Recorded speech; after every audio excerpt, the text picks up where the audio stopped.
교육에 대한 고민은 비단 자녀를 둔 부모들이나 또 교육 주체인 학교만의 문제는 아닐 겁니다. 교육이야말로 국가의 미래를 내다보는 가장 중요한 문제이기 때문에 그렇습니다.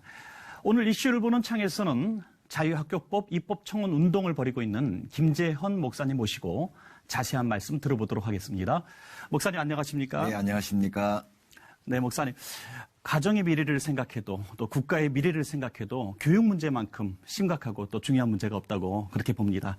그래서 목사님께서 자유학교법 입법청원을 지금 하시고 계시는 거로 알고 있습니다. 먼저 자유학교법이 무엇인지 좀 간략하게 설명해 주십시오.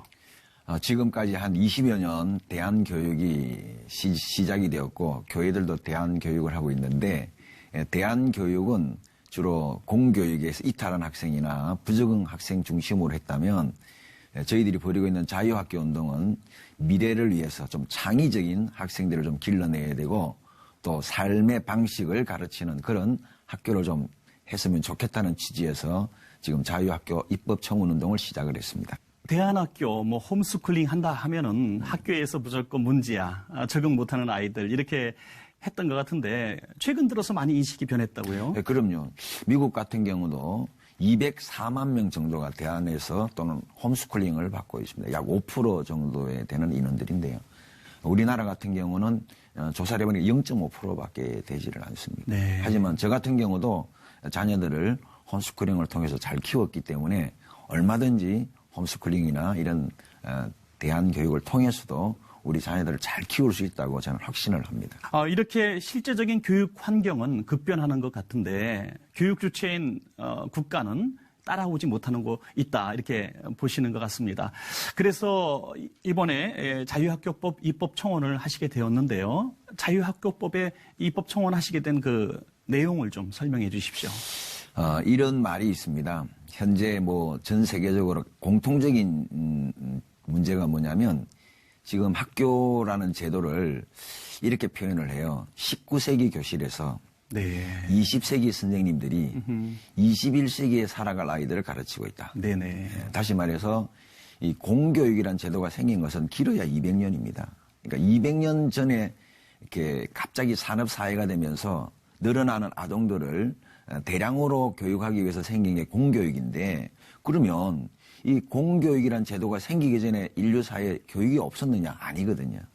가장 많은 천재가 발생했던 16세기는 거의가 사사 또는 도제 형식으로 수많은 인재들을 길러내었고 그래서 르네상스라는 인문학적인 꽃을 피웠던 시대가 있었지 않습니까? 네. 오히려 공교육화되면서 교육이 획일화되고 개인의 창의성이 무시가 되고 평준화를 이야기하지만 하향 평준화가 된 이 문제를 우리는 이제 다시 한번 21세기의 미래 인재를 위해서라도 다시 한번 새롭게 인지하고 새로운 교육 방안을 창출할 때가 되었다고 저는 생각을 하고 있거든요. 그렇다면은 이 자유학교법 입법 청원의 그 내용대로 전부 수용이 되어진다면 어떤 결과가 나올 것 같습니까? 일단 이 운동을 한 첫 번째 이유는 교회 때문입니다. 네. 우리 교회가 현재 통계 조사를 해보면 주일학교 출석률이 전체 인구의 5%밖에 안 됩니다. 전체 학령기 아동이 700만 명이라고 보는데 겨우 5%만이 이 교회에 출석하고 있고 정기적으로 주일학교나 예배에 참석하고 있다고 보는데 이 수치는 앞으로 20년 뒤에 한국교회 수치가 됩니다. 네. 예. 그렇다면 이것을 10% 이상 끌어올려야 되는데 그 대안이 뭐냐고 생각해 보니까 학부형들이 주일학교에 아이들을 보내야 하는 첫 번째 이유가 바로 공부 때문입니다. 네네. 학원 때문입니다. 토요일 날 자율학습 또 이 주일까지 아이들에게 보충학습을 통해서 학원에서 불러내니까 학부형들은 교육에 대한 특별한 이해가 없다 보니까 예배를 빠졌어라도 아이들을 보내게 되는데 이 문제를 해결할 수 있는 유일한 길은 우리 교회들이 좀 학교들을 세워서 교회가 이렇게 새로운 교육 방침을 가지고 이 아이들을 키울 수 있으면 하는 첫 번째 바람이고요. 네. 두 번째, 지금까지 10년 전에 대한학교법이 발효가 되어서 시행이 되고 있는데 이 대한학교법에 의해서 등록을 해서 잘 하고 있는 학교는 50개밖에 안 돼요. 아, 그렇군요. 나머지 학교들은 네. 대한학교법이 있어도 가입을 하지 않습니다. 왜냐하면 교육부의 간섭이 너무 심하고 가입을 했다고 해서 특별히 교육부의 지원이 있는 것도 아니다 보니까 간섭과 이런 것들을 피하기 위해서 지금 유명무실한 법이 되지 않았나 그렇게 생각을 합니다. 그래서 이 자유학교법이 발효가 되면 교육비를 학생들 개개인에게 돌려주자는 운동이거든요. 네. 만약에 자유학교법이 이제 수용이 되어지면 우리 대안학교에 다니는 학생들도 국가 보조를 받을 수 있다는 그런 그렇죠. 말씀입니까? 네네. 얼마 전에 간대학교가 감사를 받았습니다. 감사를 받은 이유는 고등학교가 대안학교 허가가 나 있는데 대안학교, 고등학교 허가된 부분의 예산을 조금 집행을 초중 부분에 썼다고 네. 감사가 나온 것이죠. 그렇군요. 이것은 이제 교육부가 조금이라도 예산 지원을 하게 되면 감사를 하게 되다 보니까 그 교육 자체가 가지고 있는 고유한 영역들을 자꾸 빼앗기게 되는 것이죠. 네네.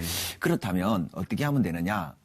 우리나라 학생 총 인구가 700만 명이라고 본다면 교육 예산이 63조 원입니다. 네. 그것을 학생들 숫자로 나누니까 약 1년에 600만 원씩 네네. 한 달에 55만 원 정도가 돌아가는데 이 돈을 학교에 가지 않는다는 이유 때문에 국민이 낸 세금들을 돌려받지를 못하고 있는 것이죠.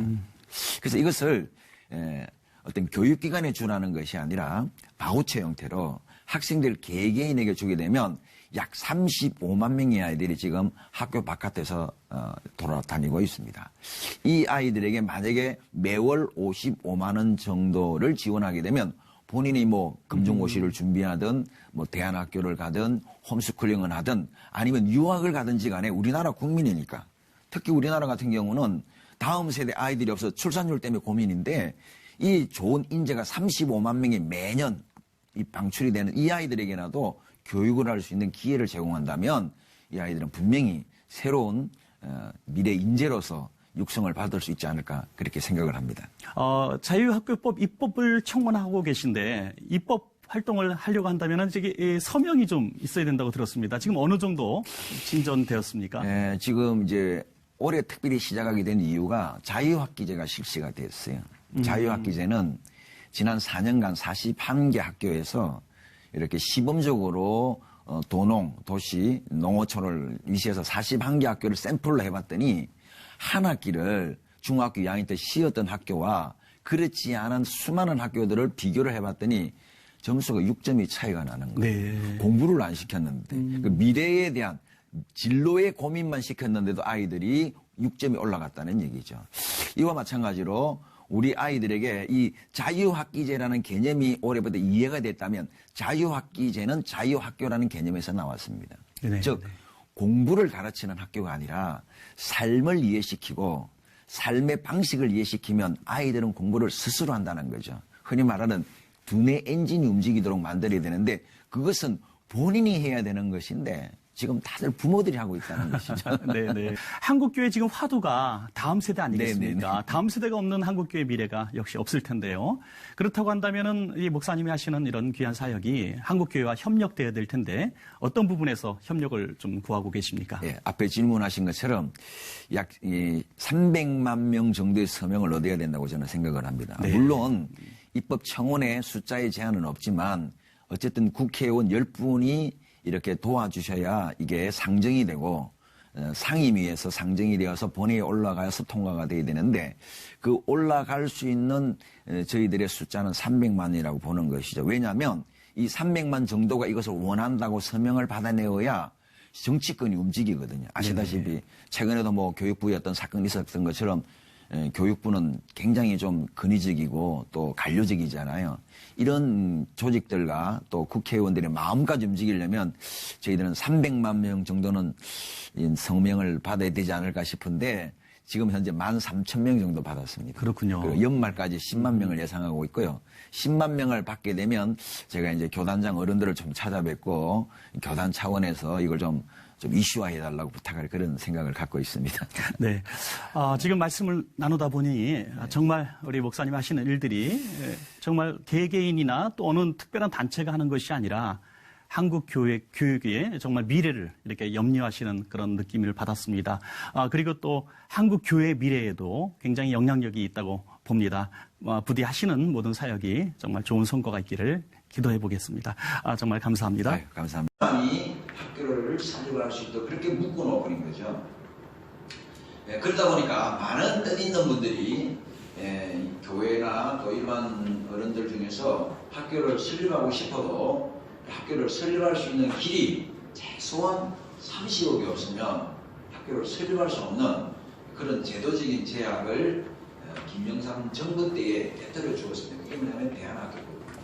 대안학교법은 누구든지 전에는 법인만이 학교를 세울 수가 있었는데 법인 또는 단체 또는 종교법인 개인 누구든지 학교를 설립할 수는 있도록 하라는 것이 10여 년 전에 발표가 된 대안학교법입니다. 근데 그 대안학교법은 기존 대안학교를 제도권 안에 수용을 해서 간섭하고 통제해서 만약에 발생할 문제들을 단속하기 위해서 만들어진 법이지 그 대안학교를 통해서 국가가 어떤 지원을 해주거나 또는 후원을 받겠다는 조항이 거의 없다 보니까 지금 제가 앞에 서두에도 이렇게 기록을 해 남겨놓았습니다만은 현재 약 500여 개의 대안학교를 가진 현상에서 실제